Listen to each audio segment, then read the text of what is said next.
தப்பி தவறி கூட அவர்களுக்கு எதிரான சித்தாந்த உடையவர்கள் தலைவர்கள் வந்து பிஜேபியினர் சொல்றேன். பிஜேபி அவங்க சங்கிங்க. அவங்க நீங்க கலைஞர் வந்து பிஜேபியோட கூட்டணி வைக்காதால என்ன? ஏன் இந்தியா கூட்டணி நீங்க ஒரு கூட்டணியில இருக்கீங்க? அவங்களுடைய தலைவர் ராகுல் காந்தி கூப்பிடுங்க, நண்பருடைய தோழருடைய கம்யூனிஸ்ட் தலைவர்களை கூப்பிடுங்க, இங்க உள்ள வைகோ போன்ற திருமாவளவன் போன்ற தலைவர்கள்லாம் கூப்பிடுங்க. யாரையும் கூப்பிடாம இரவோடு இரவா இவங்களே ஒரு இன்டர்னல் ஒரு அழைப்புதல் அடிச்சு குடிச்சு வந்து ஒரு விழாவை நடத்தி முடிச்சுட்டாங்க. இதுக்கு பேரு கள்ளக்கூட்டின்னு சொல்லாம இதை நல்ல கூட்டா சொல்ல முடியும்? காவல்துறையில உள்ள வந்து கஸ்டடியில இருக்கும் போதே ஒருத்தர் இறந்தார்னா அப்புறம் தமிழ்நாட்டுல எங்க சட்டத்தினுடைய ஆட்சி இருக்கு? தொடர்ந்து திராவிட முன்னேற்ற கழகத்தை சேர்ந்த மாவட்ட அளவிலே பகுதி அளவிலே உள்ள நிர்வாகிகள் தான் போதைப் பொருள் விஷயத்திலே கைது செய்யப்படுகிறார்கள். தமிழ்நாட்டுல யாரும் அதிகமான மெஜாரிட்டி மாங்காய் கிட்ட கொண்டு போய் கொடுத்துடலாமா? நான் அந்த கான்செப்ட் சொல்லவில்லை. சமூக நீதி எங்க? சமத்துவ ஒரு ஃபேமிலி தாங்க வர்றீங்க. ஒரு ஃபேமிலி, அந்த ஃபேமிலியில அமைச்சர், அந்த ஃபேமிலியில எம்பி, அந்த ஃபேமிலியில இன்னொரு எம்பி, அந்த ஃபேமிலியில ஏஐஜி, எத்தனை பேருக்கு கொடுக்க முடியும்?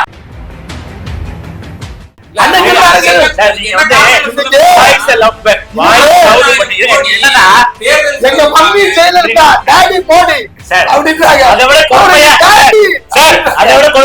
கலையும் மோடி கலையும் போய் உதயநிதி வந்து கால விட்டு விட்டாரு. ஏங்க எல்லாரும் தெரியுங்க. நீங்க என்ன நீங்க திமுக செம்பரிக்கிற நீங்க பேசுங்க. குக்கு செய்திகள் நேயர்களுக்கு அன்பு வணக்கம்.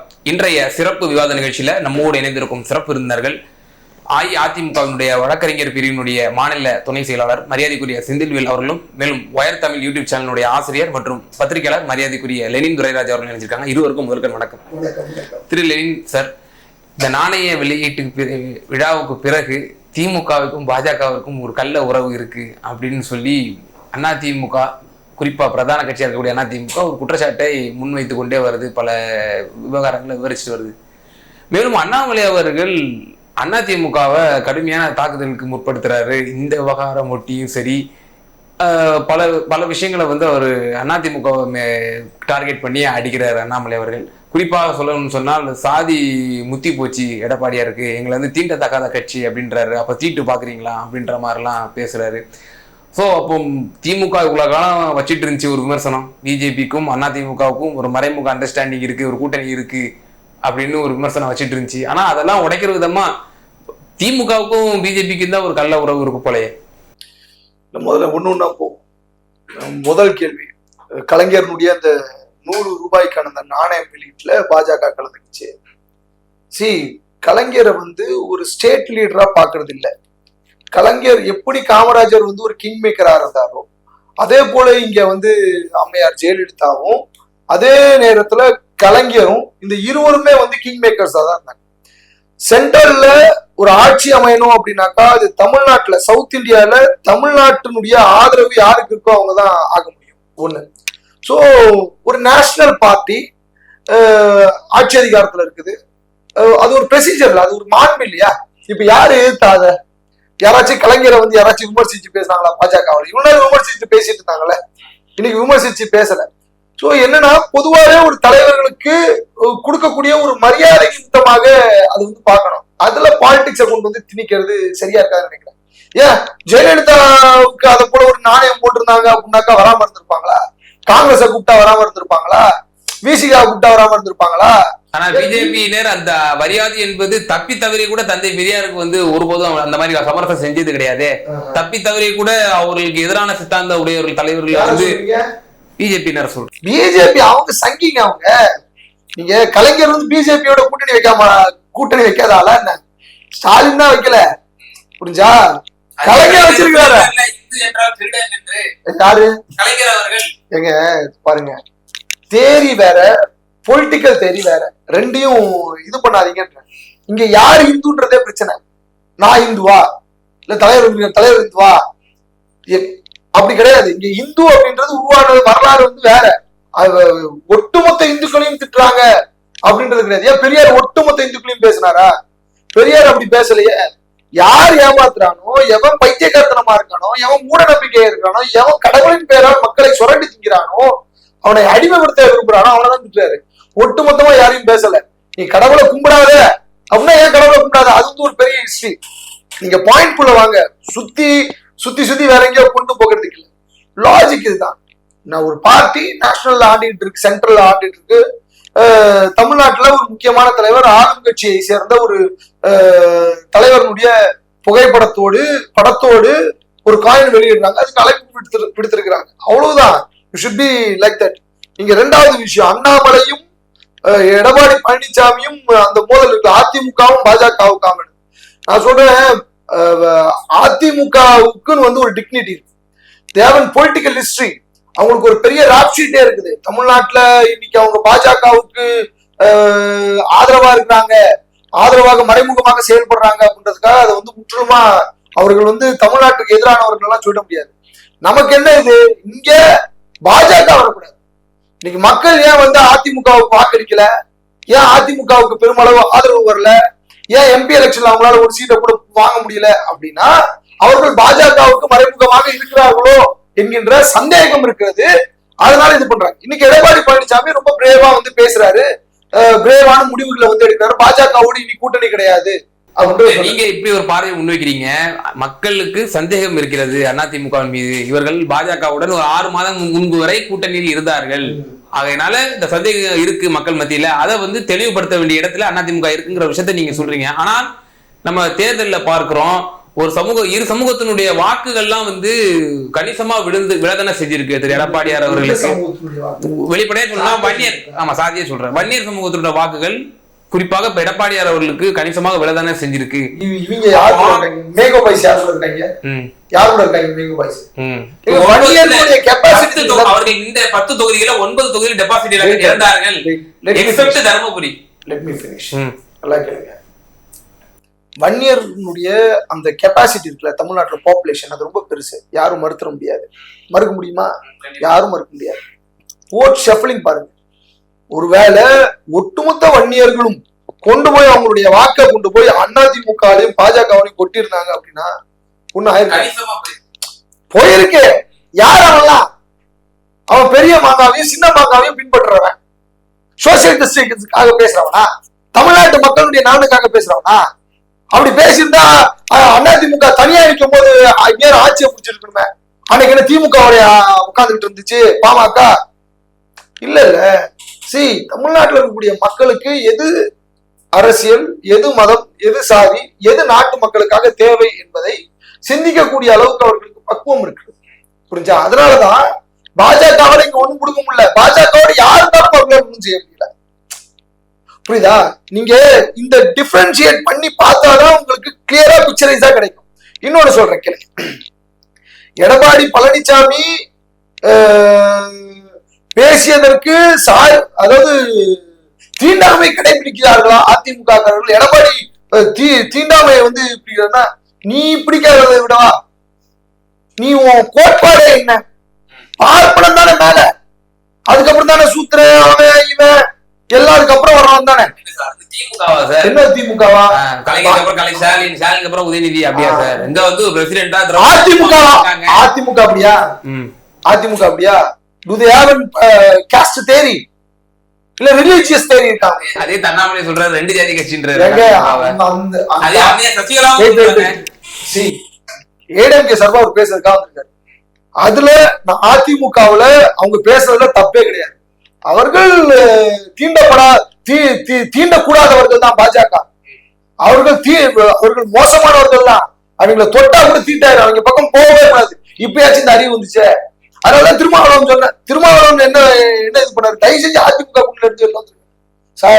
பாஜக வந்து அதிமுக வந்து பாஜக கூட்டணியில இருந்து வெளில வந்துருங்க.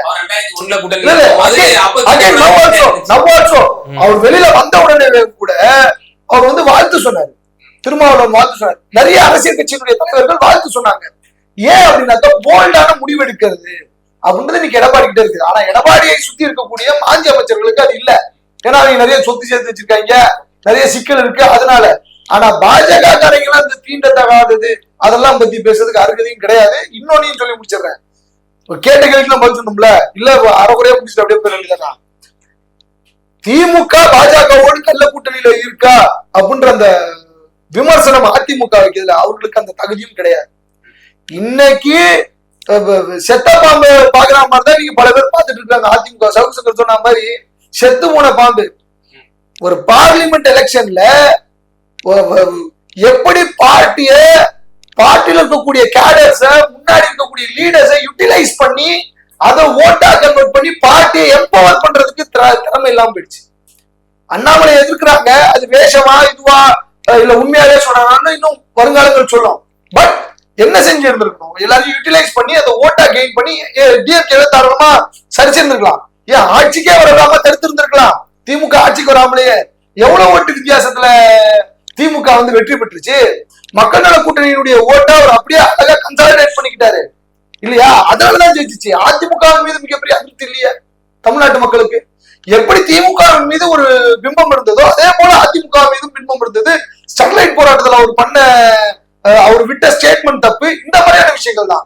பட் இதை எப்படி ஒரு பொலிட்டிக்கல் கேம்ல ஒரு கிரவுண்ட்ல எப்படி பாலிடிக்ஸ் பண்ணி விளையாடணும் அப்படின்றது எடப்பாடி பழனிசாமிக்கு தெரியல. இப்பவும் சரி, அந்த அனைத்து ஓபிஎஸ் சொல்றாரு, நானும் வந்து சேர்ந்துக்கிறதுக்கு தயாரா இருக்கிறாங்க. அவங்கள நிராயுதம் பண்ணிக்கலாங்க. அரசியல் அனாதையாக மாறி இருக்கிறார் ஓபிஎஸ். அம்மா சசிகலா அந்த பக்கம் மாறி இருக்கிறாங்க. சோ இவங்களுக்குள்ள பேசிக்கிட்டான். ஒரு ஸ்டேட் ஆண்டு கொண்டிருக்கக்கூடிய ஏடிஎம்கேக்கு முன்னாடியே ஒரு மிகப்பெரிய ராஜ்ஷீட் இருக்கக்கூடிய டிஎம்கே போயிட்டு விமர்சிக்கிறதுக்கு என்ன இருக்கு? சொந்த கட்சிக்காரரை யோகியமா வச்சுக்க முடியல, சொந்த கட்சிக்காரரை கட்டுப்பாட்டு வச்சுக்க முடியல, கட்சியவே விலை கொடுத்து வாங்க வேண்டிய நிலையில தான் அதிமுக இருக்குது. அவங்க பேசலாமா வாயத்திலிருந்து? செந்தில் சார், நீங்கள் திமுக மீது இந்த கள்ள கூட்டணி இருக்கு, மறைமுக கூட்டணி இருக்குன்னு விமர்சிப்பதற்கு உங்களுக்கு அருகதை கிடையாது அப்படின்ற ஒரு விஷயத்த பல விஷயங்களை வந்து விவரிச்சாரு. அதிமுக விமர்சிப்பதற்கு அருகதை கிடையாது. ஏன்னா நீங்களே வந்து 6 மாதம் முன்பு வரை நீங்கள் அவர்களோட கூட்டணி இருந்தவர்கள் அப்படின்ற ஒரு விஷயத்த மேற்கோள் காட்டுறாங்க. மேலும் இந்த வார்த்தை போரெல்லாம் எப்படி பாக்குறது? இரு தலைவர்களுக்கு மத்தியிலான அந்த வார்த்தை போர் என்பது, அதாவது நீ அடிக்கிற மாதிரி அடி, நான் அழுகுற மாதிரி அழுகுறேன் அப்படின்ற மாதிரி நடக்குதா? இல்ல, நீங்க பாத்தீங்கன்னா இந்த நாணய வெளியீட்டு விழா, அதிமுகவுடைய ஸ்டாண்ட் வந்து நாணயத்தை வெளியிட்டதுல எங்களுக்கு எந்த ஆட்சேபனையும் இல்லை. அது மரபுப்படி எம்ஜிஆருக்கு நாணயம் வெளியிட்டிருக்காங்க, காமராஜருக்கு வெளியிட்டிருக்காங்க, அண்ணல் அம்பேத்கருக்கு, இப்படி தொடர்ந்து முன்னாள் தலைவர்களுக்கு அந்த வரிசையில் அவருக்கு வெளியிடுறாங்க. பட் அந்த நடைமுறை தான் வந்து அவங்க நடந்துகிட்ட விதம். அந்த நாணய வெளியிட்ட விழாவை மத்திய அரசு தான் நடத்த வேண்டும். ஆனால் எந்த அழைப்பிதழும் மாநில அரசு அடிக்காமல் மத்திய அரசு நடத்துவது போல மாநில அரசு அந்த விழாவை நடத்தினார்கள். அந்த மாநில அரசு நடத்துகின்ற விழாவுக்கு மத்திய அமைச்சர் எக்ஸ் பதிவு தளத்திலே வாழ்த்து சொல்கிறார். அதனால வந்து மாநில அரசு தான் அந்த விழாவை நடத்துகிறது உருவாயிடுச்சு. பார்த்தீங்கன்னா இந்த நாணய வெளியிட்ட முன்பு வரைக்கும் கடந்த பிஜேபி 10 வருஷமா, இந்த 7-8 வருஷமா பார்த்தீங்கன்னா ஒன்றிய அரசுன்னு வந்து மூச்சுக்கு முன்னொரு தடவை நம்மளுடைய முதலமைச்சரும் சகாக்களும் அமைச்சரை சகாக்களும் சொல்லுவாங்க. ஒரே நாள்ல அந்த மத்திய அரசுன்னு எப்படி மாறிச்சு கேள்வி. ஒரே நாள்ல நைட்ல மறுநாள் விழா நடக்கும் போது மத்திய அரசுன்னு முதல்வர் வாயிலிருந்தே பேசுறாரு. இத்தனால ஒன்றிய அரசு தான் சொல்லிட்டு இருந்தாரு. அதுக்கடுத்து பாத்தீங்கன்னா அவரு மத்திய அமைச்சர் வந்து என்னை விழாவுக்கு அழைத்ததற்கு நன்றி அப்படின்னு சொல்லிட்டு எக்ஸ் வலைப்பதிவு தளத்துல நன்றி பதிவு போடுறாரு. இப்படி பாத்தீங்கன்னா ஒரு முரண்பட்ட விழா. நீங்க விழா நடத்துங்க, நாணயத்தை வெளியிடுங்க, எல்லாருக்கும் சந்தோஷம். ஏன் இந்தியா கூட்டணி நீங்க ஒரு கூட்டணியில இருக்கீங்க, அவங்களுடைய தலைவர் ராகுல் காந்தி கூப்பிடுங்க, நண்பருடைய தோழருடைய கம்யூனிஸ்ட் தலைவர்களை கூப்பிடுங்க, இங்க உள்ள வைகோ போன்ற திருமாவளவன் போன்ற தலைவர்கள்லாம் கூப்பிடுங்க. யாரையும் கூப்பிடாம இரவோடு இரவா இவங்களே ஒரு இன்டர்னல் ஒரு அழைப்புதல் அடிச்சு குடிச்சு வந்து ஒரு விழாவை நடத்தி முடிச்சுட்டாங்க. இதுக்கு பேரு கள்ளக்கூட்டணி சொல்லாம இதை நல்ல கூட்டணி சொல்ல முடியும்? இதுக்கு பேரு கள்ளக்கூட்டணி தான். இது ஒரு பெரிய வந்து ஆளும் அரசனுடைய முதலமைச்சருடைய குடும்பத்துக்கும் அவருக்கும் ஒரு பெரிய நெருக்கடி இருக்கு. நான் பல முறை இல்ல ஒரு ஒரே முடிச்சு சொல்ல விடுங்க. மிகப்பெரிய நெருப்படி இருக்கு. பேசினா தமிழ்நாடு உள்ள வந்து அளவை விட மணலாளி 4200 கோடி ரூபாய்க்கு ஊழல். அதுல அமலாக்கத்துறை ஆல்ரெடி வந்து மெஷர்மெண்ட் எடுத்து போயிட்டு அந்த வழக்கு தொங்கிக்கிட்டு இருக்கு கத்தி. தமிழ்நாடு உள்ள டாஸ்மார்க்ல இல்லீகல் கடை, அது விஷயமா அமலாக்கத்துறை என்கொயரி பண்ணிக்கிட்டு இருக்காங்க. இந்த மாதிரி தமிழகத்துல எல்லா துறையிலும் ஊழல் மலிந்து கிடக்கு. அது நம்ம அடுத்த கட்ட போவோம். இந்த மாதிரி ஊழல் மலிந்து கிடக்கு. இதுல இருந்து வந்து அவங்களுக்கு வந்து தன்னை காப்பாத்திக்கிறனா ஆல்ரெடி ஒரு அமைச்சர் 1 வருஷமா வந்து இருக்காரு ஜெயில. அவருக்கு என்ன விடைன்னு தெரியல. இந்த மாதிரி அவங்கள சுத்தி ஒரு மிகப்பெரிய நெருக்கடி வளையம் ஊழல் வந்து மிதமிச்சு போய் அவங்களுடைய இன்வெஸ்ட்மெண்ட்ஸ் எல்லாம் சுவிட்சர்லாந்துலயும் துபாயிலையும் போட்டு அதையெல்லாம் மத்திய அரசு வந்து வாட்ச் பண்ணிக்கிட்டு இருக்கு. இதையெல்லாம் எப்படி இதுல இருந்து வெளியே வரணும், இந்த பிரச்சனை வரணும்? பிஜேபியோட உங்களுக்கு கள்ளக்கூட்டணி வைக்கிற தவிர வேற வழியே இல்லை. தற்போதைக்கு வந்து கள்ள கூட்டணி வச்சிருக்காங்க. எதிர்காலத்துல முறையான கூட்டணியை வச்சிருவாங்க. அதற்கான நடவடிக்கையில இறங்கிட்டாங்க. ஒரு நிமிஷம் ஒரு நிமிஷம். அதாவது அதிமுக எப்படி ஒரு நெருக்கடியான சூழலில் பாரதிய ஜனதா கட்சி கிட்ட கையில அமுட்டுக்குச்சோ அந்த கதையை சொல்லிட்டு இருக்காரு. எப்படி பாஜகவுடைய பிடியில் அதிமுக சிக்கியது அப்படின்ற வரலாறுதான் இன்னைக்கு தோழர் சொல்றாரு. அந்த அந்த அதெல்லாம் நீங்க யோசிச்சு பாருங்க. சொல்ல குட்கா, சந்தனம் போட்டுக்காரரு, குங்குமம் போட்டுக்காரரு, இவங்க எல்லாம் எப்படி கொத்தா ஈடிய வச்சு தூக்குனாங்க, அமலாக்கத்துறையை வச்சு சிபிஐ வச்சு தூக்குறாங்க. அந்த கதையை நம்ம தலைப்பு வந்து திமுகவுக்கும் பாரதிய ஜனதாவுக்கும் ரகசிய கூட்டணி, கள்ள கூட்டணி. அந்த கள்ளணி கூட்டணிக்கான காரணங்களை நான் சொல்றேன். என்ன நீங்க தடுக்கூடாது. நான் நீங்க பேசும்போது அமைதியா இருந்தேன். அதிமுகவுக்கு பிஜேபி எதுக்குறதுக்குன்னு நீங்க தகுதே இல்லைன்னு சொல்றீங்களே. உண்மையிலே சமூக நீதி சமத்துவத்தை காக்குற கட்சி அதிமுக தான். என்னால பல உதாரணங்களை சொல்ல முடியும். நீங்க வந்து சமூக நீதி சமத்துவம் சொல்லி நீங்க வந்து அந்த கூட்டணி இருங்க. இன்னைக்கு திமுகவுடைய கொள்கை என்ன சொல்றாங்க தெரியுமா? நாங்கள் சமத்துவம், சமூக நீதி, இதை தொடர்ந்து சொல்லிட்டு இருக்காங்க. நாங்க பெரியாரின் பிள்ளைகள், நாங்கள் பெரியாருடைய கொள்கையை பின்பற்றவர்கள். நீ எங்க கொள்கை பின்பற்ற பண்ற? மரியாதைக்குரிய கருணாநிதி அவர்கள் முதலமைச்சர். மரியாதைக்குரிய கருணாநிதி அவர்களுடைய முதலமைச்சர் ஆனாரு. ஏதோ ஒரு வழியில அவர் வந்துட்டாரு. அதுக்கடுத்து MK ஸ்டாலின் ஆயிருக்காரு அந்த கட்சியில. அதுக்கடுத்து அவருடைய மகனை ப்ரொமோட் பண்றாங்க. அதுக்கடுத்து அவர் பேரை நேற்றுக்கு அண்ணா அறிவியல் வந்து சர்வே பார்த்திருக்காரு. கலைஞர் டிவியை பார்த்துட்டு ஆபீஸ் எல்லாம் பார்த்துட்டு அடுத்து நான் தான் இளைஞரணி செயலாளர், இங்க உள்ள நிர்வாகம்லாம் ஒழுங்கா நடக்கும்னு சொல்லிட்டு பேரனும் உள்ள வந்துட்டாரு. எங்க அந்த தமிழ்நாட்டுல நான் வந்து எனக்கு ஜாதியின் மேல் நம்பிக்கை இல்லை, எனக்கு மதத்தின் மேல் நம்பிக்கை இல்லை. ஆனா அந்த சமூகம் தமிழ்நாட்டுல ஒரு 3000 குடும்பம் கூட இருக்காரு. கிட்டத்தட்ட 20-30 வருஷமா அந்த தமிழ்நாட்டை வந்து ஆண்டு கொள்ளையடிச்சுட்டு இருக்காங்க. அவங்க வாரிசு வருது. அந்த ஃபேமிலியில மத்திய அமைச்சர் ஆட்சிக்கு வாங்க, மத்தியில வந்து ஆட்சிக்கு வந்தா அந்த ஃபேமிலியில துணை முதல்வர் வரப்போறாரு, அந்த ஃபேமிலியில அமைச்சர், அந்த ஃபேமிலியில MP. எங்கெங்க நீங்க சமூக நீதி பாராட்டுறீங்க? எங்கெங்க இந்த நாட்டுல பெரும்பான்மையுடைய சமூகங்கள் அடக்கப்படுகிறார்கள், ஒடுக்கப்படுகிறார்கள்? இல்ல நான் அவங்க இந்த மாதிரி பண்ணலையே. அவங்க ஃபேமிலி யாரையும் கொண்டு வரலையே. அவங்க அண்ணன் பொண்ணை கொண்டு வந்தாங்களா, அண்ணன் பையனை கொண்டு வந்தாங்களா, எம்ஜிஆருடைய வாரிசு யாரும் வந்தாங்களா? இன்னைக்கு வரைக்கும் எம்ஜிஆர் ஃபேமிலி கஷ்டப்பட்டு இருக்கு. நீங்க ராமாவரத்துல போய் பாருங்க அந்த ஃபேமிலி எப்படி சொல்லிட்டு. பாலிடிக்ஸ் நீங்க உயர்த்து பிடிக்க கூட்டணியுடைய தர்மத்துக்காக உயர்த்து பிடிக்க நீ கம்யூனிஸ்ட் தோழர்கள் வந்து பேச வரல.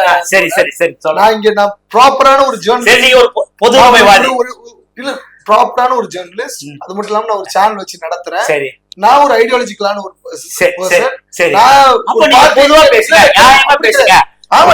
தலைப்பு பிஜேபி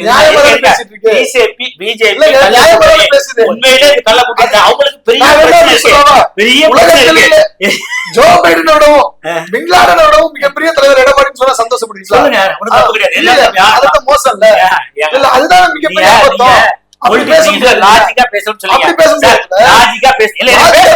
நீங்க பத்திரிகையாளர், என்னோட உங்களுக்கு நிறைய விஷயம் தெரியல. நான் உங்களுக்கு விளக்கம் கொடுக்குறேன். எடப்பாடி பழனிசாமி நான் பேசும்போது குறுக்க நீங்க டச் பண்ணி அவர் ஒரு கேள்வியை முன்வைக்கிறாரு. அதுக்கப்புறம் தான் சொல்லுங்க சொல்லுங்க. என்ன கேக்குறேன், ஒரு குறிப்பிட்ட சமூகத்தை பற்றி இவங்க எவ்வளவு கம்மியா இருக்கிறாங்க, அண்ணாமலைக்கு புரிதல் இல்லாதவங்க அவங்க எண்ணிக்கையில எவ்வளவு, அந்த சமூகம் எவ்வளவு, ஆனா மொத்த சமூகத்துல எவ்வளவு இருக்காங்க, காலங்காலமா ஆண்டுட்டு இருக்காங்க. சார், நம்ம இந்தியன் கான்ஸ்டிடியூஷனை நம்புறோம், பாபா சாஹேப் அம்பேத்கர் எழுதி வச்ச அரசியலமைப்பு சட்டத்தை பின்பற்றுறோம். மக்கள் நாளைக்கு பார்ப்பனர்கள்ல அவங்கதான் முதல்வர் ஆகணும் அப்படின்ட்டு மக்கள் ஓட்டு போட்டாங்கன்னா, அந்த அரசியல் கட்சிக்கு ஓட்டு போட்டாங்கன்னா அதுதான் ஃபேக்ட். நீங்க எப்படி அண்ணாமலை உங்களை வந்து நீங்க தீண்டாமை பண்றீங்க அப்படின்னு சொல்றது தப்பு இல்ல போல இருக்க. தமிழ்நாட்டுல யாரும் அதிகமான மெஜாரிட்டி இருக்கா, மாங்காய் கிட்ட கொண்டு போய் கொடுத்துடலாமா? நான் அந்த கான்செப்ட் சொல்லவில்லை. சமூக நீதி எங்க, சமத்துவம் எங்க? ஒரு ஃபேமிலில தான் வர்றீங்க. ஒரு ஃபேமிலி, அந்த ஃபேமிலில அமைச்சர், அந்த ஃபேமிலில MP, அந்த ஃபேமிலில இன்னொரு MP, அந்த ஃபேமிலில AG, எத்தனை பேருக்கு கொடுக்க முடியும்? வேற வேற நீங்க சொன்னீங்க காஸ்ட் சொன்னீங்கல்ல, நீங்க தான் சொன்னீங்க பெரும்பான்மையினர் மன்னியர்கள் சொல்லிட்டு. வேற காஸ்டே தமிழ்நாட்டுல கிடையாதா? காஸ்ட் என்ன சொல்றது? அம்பேத்கர் எல்லாருக்கும் எல்லாம் கிடைக்கணும். எங்க கிடைக்கல? பார்ட்டி கிடையாது. அவங்க பண்ற தப்ப சுட்டி காட்டுங்க. ஒரே ஃபேமிலில எத்தனை பேர் ஒரே ஃபேமிலில ஒரே அவங்க சார் மாடா நடக்குதா? ஓபிஎஸ் இபிஎஸ் எதுக்கு கேஸ் போட்டு சண்டை போட்டு விளையாடிக்கிறாங்க? மாமச்சா சண்டை பங்காளி சண்டை எதுக்கு கேஸ் போட்டு விளையாடிக்கிறாங்களா? சோ ஒரு பொலிட்டிக்கல் பார்ட்டி எடப்பாடி பழனிசாமி பண்றீங்களா? நீங்க உங்க வாதத்தை வச்சுட்டீங்க. ஒரு குறிப்பிட்ட ஒரு சமூகத்தை சேர்ந்தவர்கள் அந்த குடும்பம் தான் வந்து ஆதிக்கம் செலுத்துது.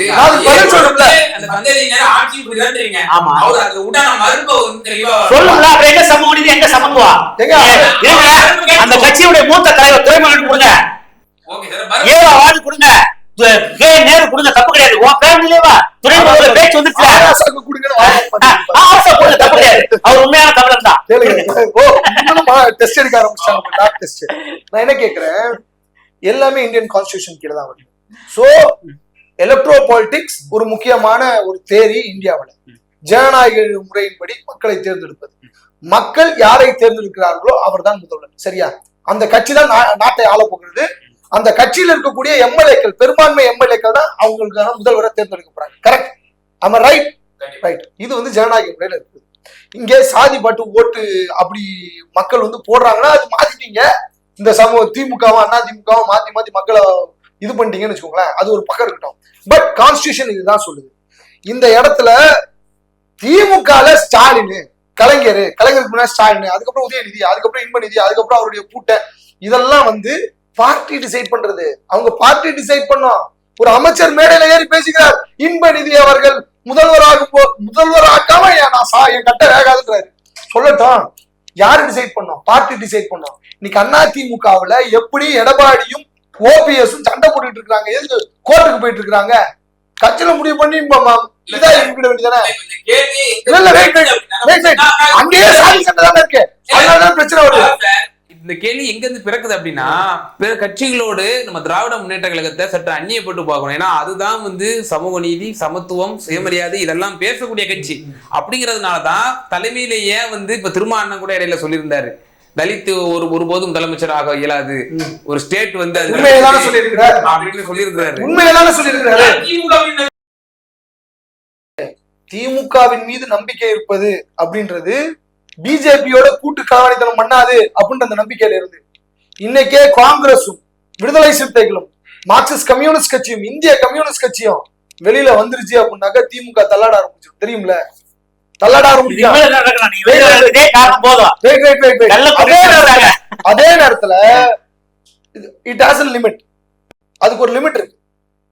ஒரு பொலிட்டிக்கல் பார்ட்டி உடனே அங்க இருந்து வடிச்சுக்கிட்டுலாம் வராது. ஏன்னா இதை விடவும் மோசமான அயோக்கியர்கள் நாட்டை ஆண்டு கொண்டிருக்கிறார்கள். அவர்களை தான் வீழ்த்த வேண்டும். சின்ன சின்ன திட இல்ல பிரச்சனை. ஐடியாலஜிக்கல்ஸுக்கு, தியரிட்டிக்கலா இருக்கிறவங்களுக்கு, இன்டெலக்சுவல்ஸுக்கு காங்கிரஸா பிஜேபியா எவன் வரணும்? வெயிட் பிஜேபி காலி பண்ணணும், அவ்வளவுதான். அதுக்காக சாக்ரிஃபைஸ் பண்ணிட்டு இருக்காங்க. ட்ரூத் இதுதான். காங்கிரஸோ கம்யூனிஸ்டோ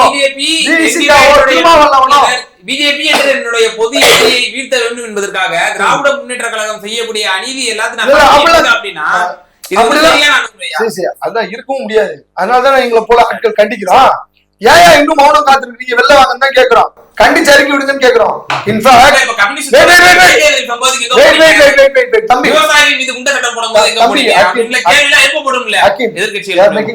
நம்ம கான்செப்ட்ல வரும். அது வந்து தனி டாபிக். நம்ம இந்த இடத்துக்கு வருவோம். இவர் கேட்ட கேள்வியில இருந்து வருவோம்.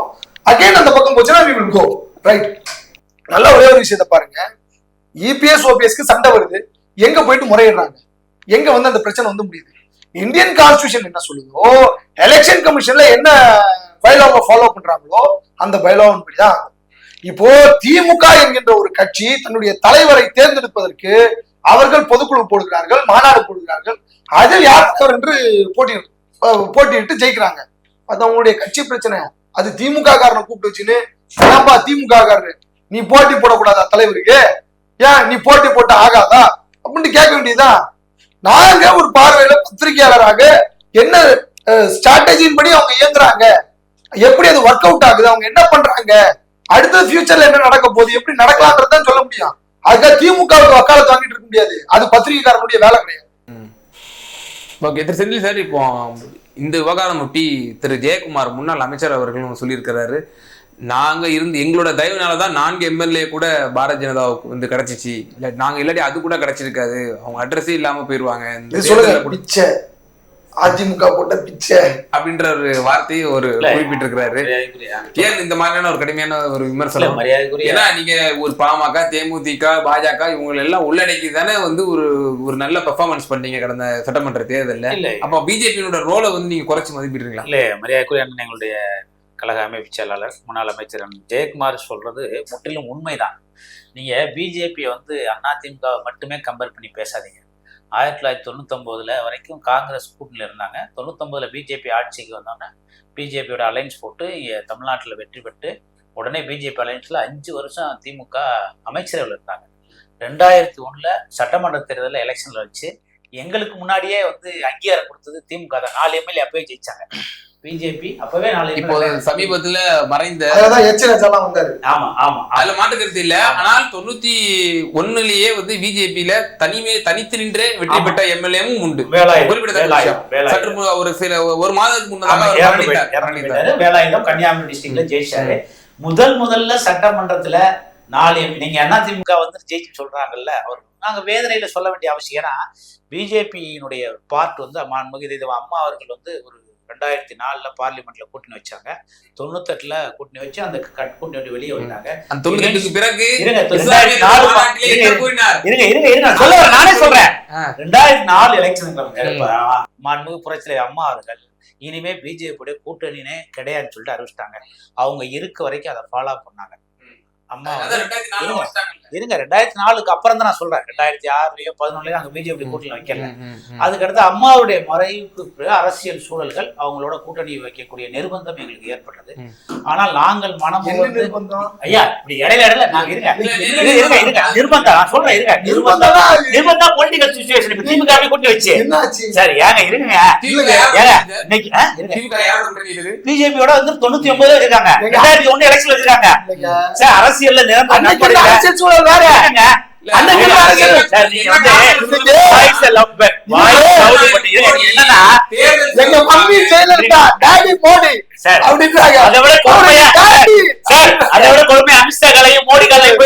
உதயநிதி வந்து கால விட்டு விட்டாரு. எல்லாரும் தெரியுங்க. நீங்க என்ன நீங்க திமுக செம்படிக்கிற நீங்க வந்து பேசுங்க. நீங்க என்ன ஓவரா இருக்க. நீங்க பொதுவான பேசுறான் பேசுறான். இது என்ன புதுசா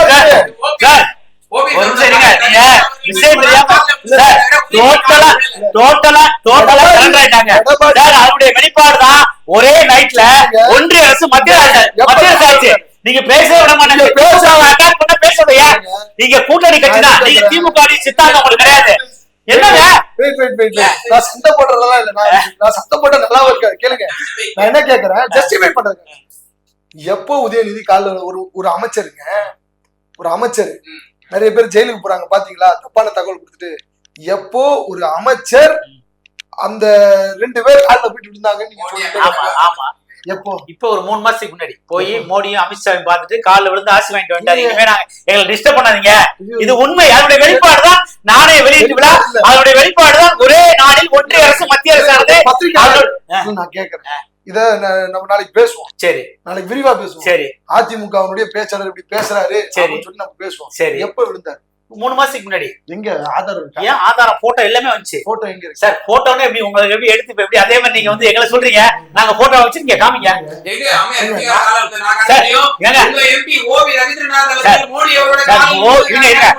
அம்மையார் சசிகலா மகால்ல எடப்பாடி விழுந்ததுக்கு நான் அந்த ரீசன் சொல்றேன். நான் சொல்றேங்க. ஏங்க அரசியல் முதல்ல நீங்க சொல்றீங்களா? நான் விளக்க சொல்றேன். சொல்ல விட மாட்டேங்க. இதுக்கு வாங்குங்க. சரிங்க, சொல்லுங்க. ஒரு விஷயம் அதிமுக பத்தி அட்டாக் பண்றீங்க. திமுக சொல்லும் போது நீங்க இவ்வளவு பிரச்சனை பண்றீங்க. திமுக ஆதரவு கிடையாது. நீங்க பொதுவான அவர்கள் கலைஞர் காலத்துல எப்போது பாஜகவோட கூட்டணி சேர்ந்தார்கள், யார் யாரெல்லாம் அதுல வெற்றி பெற்றாங்க நான் தான் சொல்றேன். அதுல சார் நான் என்ன கேக்குறேன், ஒரு அமைச்சர் சார், கரண்ட் அமைச்சர், அவரு காலில் விழுந்தாருன்னு சொல்றீங்க 3 மாசத்துக்கு முன்னாடி. ஆமா, எங்க சார்? இது உலகத்துக்கே தெரியும் சார். பத்திரிகையில எல்லா மாவட்டத்திலும் நின்றாங்க. போய் சரண்டர் ஆகி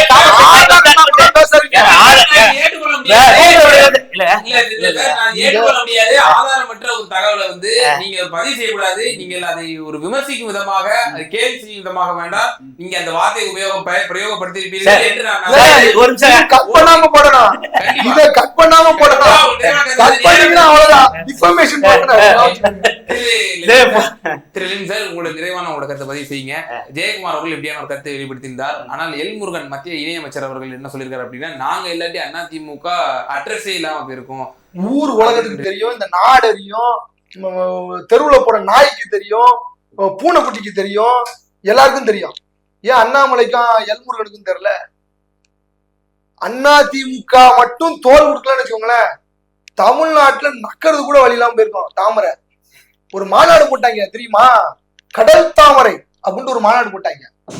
யாரு உங்களுக்கு ஞாபகம் இருக்குன்னு நினைக்கிறேன். பிஜேபி வந்து இங்க தமிழ்நாட்டுல தேர்தலின் போது வந்து போடுறாங்க 2014 கடல் தாமரை மாநாடு அப்படின்னு சொல்லிட்டு போடுறாங்க. கடல்ல தாமரை மலராது, பேர் காட்சி இருக்குன்னு போடுறாங்க. அதுக்கப்புறம் தாமரை மலர்ந்தே தீரும்னு சொல்லிட்டு ஒரு அக்கா அது வந்து பேசிச்சு, மலர்ல. அண்ணா திராவிட முன்னேற்ற கழகத்தோடு எப்போது கூட்டணி வைத்தார்களோ அன்னைக்குதான் அவங்களுக்கு ஒரே ஒரு சீட் அந்த கவுன்சிலர் அண்ணா போஸ்ட்ல ஜெயிச்சு பாருங்க. அந்த அம்மா உமானந்த், என்னுடைய அருமை நண்பர், மாமி கோச்சிப்பாங்க, அவங்க இது வெற்றி பெற்றது. அங்கிருந்து அவங்களுக்கு ஸ்டார்டிங்கே ஆகுது. அதிமுகவோட இவங்க இல்ல அப்படின்னாக்கா அண்ணாமலை ஜெயிலுக்கு போயிருக்க வேண்டியதான். பாதுகாப்பு கொடுத்தது அதிமுக தான். அதிமுகவோட கூட்டணி இல்லைன்னா விளக்கமாத்த கொண்டு தமிழ்நாட்டு மக்கள் சாத்திருப்பாங்க. சாணிய செருப்பை கொண்டு சாணியில முக்கி சாப்பு சாப்புன்னு அடிச்சிருந்திருப்பாங்க. பகிரங்கமா குற்றம் சாட்டுறேன். களவாணிகள் நல்லா உச்சத்துக்கு போவாங்க. கிராஸ் ரூட் அடிச்சுட்டு போகலாம், கிராஸ் ரூட்ல போகலாம், தொப்புக்குன்னு விழுந்துருவாங்க. புரிஞ்சா? அதேதான் அதிமுகவுக்கு நிலைமையை இன்னைக்கு. குறுக்கு வழியில் போய்விடலாம் என்று நினைத்தார்கள், போக முடியல, அடி விழுந்துச்சு. தமிழ்நாட்டு மக்கள் மிகப்பெரிய அடியை கொடுத்தார்கள். சட்டமன்ற தேர்தல்ல, ஊராட்சி மன்ற தேர்தல்ல, இன்னைக்கு பாராளுமன்ற தேர்தல்ல அடியை வாங்கிட்டு புத்தி வந்து நேர் வழியில போகணும்னு இன்னைக்கு வந்து பேசிட்டு இருக்காங்க. அது நடிப்பா இருக்கிறாங்களா இல்ல பின்னாடி ஸ்லீப்பர் செல் வேலை பாக்குறாங்களா அப்புறம். பட் இன்னைக்கு அவங்க நேர் வழியில போனாதான் சரியா இருக்கும். பிஜேபியோடு கூட்டணி வைத்தால் நமக்கு வீழ்ச்சி நிச்சயம் பண்றதை புரிஞ்சுக்கிட்டாங்களா அதிமுக? பாஜக அப்படி கிடையாது. டெத் கிஸ்ன்னு ஒண்ணு இருக்கு. டெத் கிஸ், முத்தம் கொடுத்ததும் இறந்து போயிடுவாங்க. இதே போல பாரதிய ஜனதா கட்சிக்கு பதில் சொல்லுங்க தெளிவா. திமுக ரகசிய கூட்டணி பதில் சொல்லுங்க. பதில் சொல்றேன், கேட்ட கேள்வி வேற, நீங்க இப்போ டைவர்ட் பண்ணி போறீங்க. டெத் கிஸ்ன்னு இருக்கு. அதே போலதான் உத்தவ் தாக்கரேனுடைய பார்ட்டி எந்தெந்த மாநிலங்கள்லாம் அந்த கட்சியோட கூட்டணி வைக்கிறதோ பாஜக, அந்த கட்சி இரண்டாக பிளவுபட்டுரும். இன்னைக்குதான் புத்தி வந்திருக்கு. அண்ணாமலை வேணும்னா வாய்க்கு வந்தபடி போய் பேசலாம், எல்முருகன் வேணுமானா வாய்க்கு வந்தபடி போய் பேசலாம். மனசாட்சியை தொட்டு சொல்லணும். பாஜக ஏத்துப்பானா இத? அதிமுகவின் குரலாக நான் பேசுறேன், ஒரு பத்திரிகைக்காரனா பேசுறேன், ஒரு பொதுவான ஒரு மனிதராக பேசுகிறேன். அதிமுக இல்லாம பாஜக வெற்றி பெற்றுன்னு சொன்னா பச்சை குழந்தை நம்புமா? பாஜக இருக்கக்கூடிய முட்டாள்களை எவனாச்சும் நம்புவானா? எவனாச்சும் நம்புவானா? ஒரு நிமிஷம் நண்பர், நீங்க தமிழ்நாட்டுல பாத்தீங்கன்னா 68,000 பூத் இருக்கு. இந்த பார்லிமெண்ட் எலெக்ஷன்ல நாங்களே எலெக்ஷன் அன்னைக்கு பல பூத்துக்கு சென்னை ஃபுல்லா நாங்க விசிட் பண்ணோம். பூத்துல உண்மையிலே இங்க பிஜேபிக்கு போடுறதுக்கு ஆள் இல்லைங்க. இவங்க ஆட்சியை பிடிச்சிருவோம், நாங்க மேல வந்துருவோம்.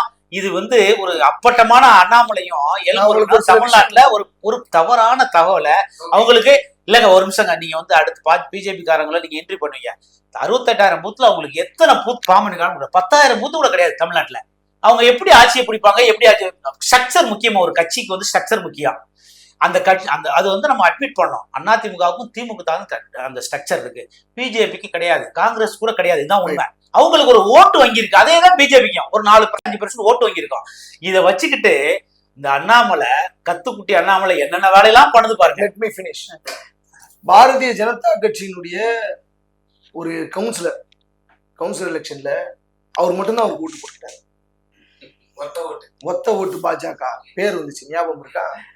ஆனா அவருடைய பிரச்சாரத்திற்கு 50-60 பேர் போனாங்க. 50-60 பேரு ஓட்டு கேட்கறதுக்காக, வாக்கு சேகரிப்பதற்காக போயிருக்காங்க.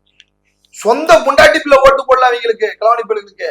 அப்ப எந்த அளவுக்கு களவாணியா தான் புருஷன் தான் அப்பா இருப்பான்னு நினைச்சிருக்கான் அந்த குடும்பம். நினைச்சிருக்கும்ல, அதுதான் ஓட்டு போடல.